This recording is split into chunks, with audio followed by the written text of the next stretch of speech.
కామారెడ్డి జిల్లా కాంగ్రెస్లో వర్గపోరు పంచాయతీ పెద్దదై చినికి గాలివాన చందంగా మారిపోయింది. పార్టీ నేతల పరస్పర అనుచిత వ్యాఖ్యలు, ఫిర్యాదుల తీరుపై టీపీసీసీ, ఏఐసీసీ ఆగ్రహం వ్యక్తం చేసి సంజాయిషీ నోటీసులు జారీ చేశాయి. రాష్ట్ర కాంగ్రెస్ ప్రధాన కార్యదర్శి చంద్రశేఖర్ రెడ్డి, ప్రభుత్వ సలహాదారు షబ్బీర్ అలీ మధ్య వివాదం సమస్యలకు దారితీసింది. ఇద్దరు నేతల అనుచిత వ్యాఖ్యలు రచ్చరాజేయడంతో వివాదం ముదిరిపోయింది. కామారెడ్డి జిల్లా కాంగ్రెస్ నేతల మధ్య పంచాయతీ గ్రూప్ వార్గా మారిపోయిందా? వర్గపోరు టీపీసీసీ అధ్యక్షుడు మహేష్ కుమార్ గౌడ్ మెడకు చుట్టుకుందా? కామారెడ్డి నేతల మధ్య జరిగిన సంభాషణ ఎలా లీక్ అయింది? ఆడియోలో మహేష్ గౌడ్పై చేసిన కామెంట్స్ ఏంటి? Let's watch the story.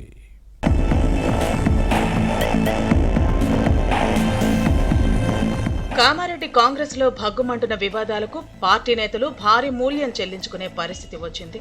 ప్రభుత్వ సలహాదారు మహమ్మద్ షబ్బీర్ అలీ, టీపీసీసీ ప్రధాన కార్యదర్శి గడ్డం చంద్రశేఖర్ రెడ్డి మధ్య నెలకొన్న వివాదాలు ఏఐసీసీ వరకు చేరాయి. మహిళలతో పాటు టీపీసీసీ చీఫ్ మహేష్ కుమార్ గౌడ్ పై తీవ్ర ఆరోపణలు చేసిన షబ్బీర్ అలీపై ఏఐసీసీ ఆగ్రహం వ్యక్తం చేసింది.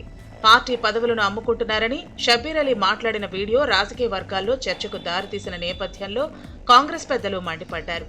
పార్టీ అంతర్గత వ్యవహారాలను ప్రజల్లో చర్చకు తీసుకురావడంపై అసంతృప్తి వ్యక్తం చేసింది. షబ్బీర్ అలీకి ఏఐసీసీ క్రమశిక్షణ కమిటీ షోకాజ్ నోటీసులు జారీ చేసింది. తన వ్యాఖ్యలపై వివరణ ఇవ్వాలని ఆదేశించింది. దీంతో ఈ వ్యవహారం ఇప్పుడు రచ్చరచ్చ అవుతోంది.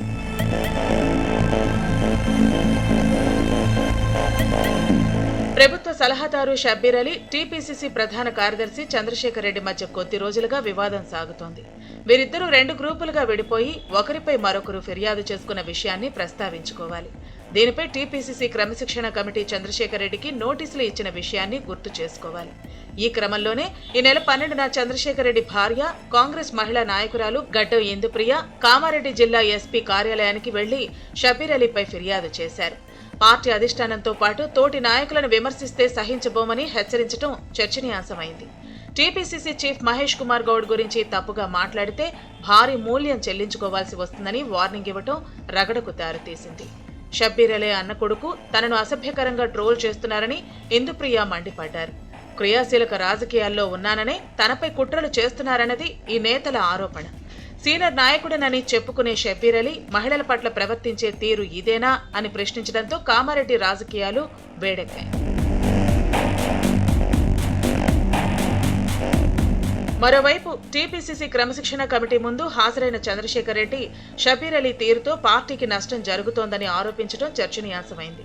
కామారెడ్డిలో 20 ఏళ్లుగా కాంగ్రెస్ గెలవకపోవడానికి షబ్బీర్ అలీనే కారణమన్నది చంద్రశేఖర్ రెడ్డి మాట. ప్రభుత్వ సలహాదారుగా ఉండి చీప్ పాలిటిక్స్ చేస్తున్న షబ్బీర్ తీరుతో కామారెడ్డిలో కాంగ్రెస్ కు నష్టం జరుగుతోందని చెప్పడం పార్టీలో ముదిరిన గొడవలకు నిదర్శనంగా నిలుస్తోంది. పార్టీ బాధ్యతల నుంచి తప్పిస్తే సమస్యల పరిష్కారం అవుతుందన్నది చంద్రశేఖర్ రెడ్డి మాట. ఇక గత ఎన్నికల్లో కామారెడ్డిలో పోటీ చేయాలని షబ్బీర్ భావించారు. కానీ ఇక్కడ కేసీఆర్ బరిలో దిగటంతో అప్పటి టీపీసీసీ చీఫ్, ప్రస్తుత ముఖ్యమంత్రి రేవంత్ రెడ్డి పోటీ చేయడంతో షబ్బీర్ కు నిజామాబాద్ అర్బన్ సీటు ఇవ్వటంతో ఓడిపోయారు. కాంగ్రెస్ అధికారంలోకి రావడంతో ప్రభుత్వంలో సలహాదారు అయ్యారు. కానీ నిజామాబాద్ అర్బన్ ఇన్ఛార్జిగా ఉంటూ కామారెడ్డి కాంగ్రెస్ వ్యవహారాల్లో షబ్బీర్ వేలు పెట్టడం సమస్యలను సృష్టించింది. ఇది ఆధిపత్య పోరుకు దారితీసింది. తమ నేత ముసలినక్క అన్నారంటూ చంద్రశేఖర్ రెడ్డిపై షబ్బీర్ వర్గం టీపీసీసీకి ఫిర్యాదు చేసి చర్యలు తీసుకోవాలని డిమాండ్ చేసింది. మరోవైపు షబ్బీర్ అలీ కాంగ్రెస్ కు సమస్యలు సృష్టిస్తున్నారంటూ చంద్రశేఖర్ రెడ్డి వర్గం ఆరోపించి పార్టీ వ్యవహారాల నుంచి తప్పించాలని డిమాండ్ చేసింది. మరోవైపు కామారెడ్డి కాంగ్రెస్ నేతలకు సంబంధించిన ఆడియో వైరల్ గా మారింది. చంద్రశేఖర్ రెడ్డి డబ్బులు ఇచ్చి పదవులు కొనుక్కున్నారని షబ్బీర్ అలీ అన్నట్టుగా ఉందన్నది పార్టీ నేతల మాట.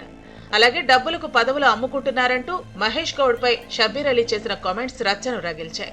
ఇలా పలు అంశాలతో కామారెడ్డి కాంగ్రెస్ ఎపిసోడ్ చర్చనీయాంశంగా మారింది.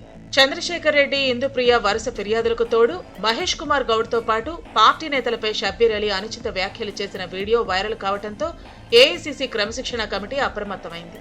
కాంగ్రెస్ ఇమేజ్ డ్యామేజ్ అయిందని, దీనిపై వివరణ కోరుతూ షబ్బీర్ అలీకి నోటీసులు జారీ చేసింది. ఈ మొత్తం వ్యవహారంపై షబ్బీర్ అలీ ఏ విధంగా స్పందిస్తారో చూడాలి.